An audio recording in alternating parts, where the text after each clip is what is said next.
ঈদুল আজহার কেন্দ্রীয় জামাত উপলক্ষে চট্টগ্রামের জমিয়তুল ফালাহ ঈদগাহ মাঠের সব প্রস্তুতি সম্পন্ন হয়েছে বলে জানিয়েছেন চট্টগ্রাম সিটি কর্পোরেশনের মেয়র ডাক্তার শাহাদাত হোসেন।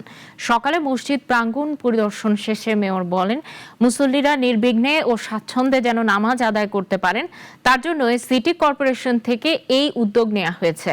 তিনি আরও জানান, প্রতি বছরের মতো এবারও অতিরিক্ত মুসল্লির চাপ সামাল দিতে দুটি জামাতের সময় নির্ধারণ করা হয়েছে। প্রথম জামাত সকাল 7টায় এবং দ্বিতীয় জামাত সকাল 8টায় অনুষ্ঠিত হবে।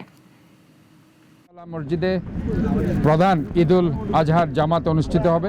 প্রথম জামাত অনুষ্ঠিত হবে সকাল 7টা এবং দ্বিতীয় জামাত অনুষ্ঠিত হবে সকাল 8টা।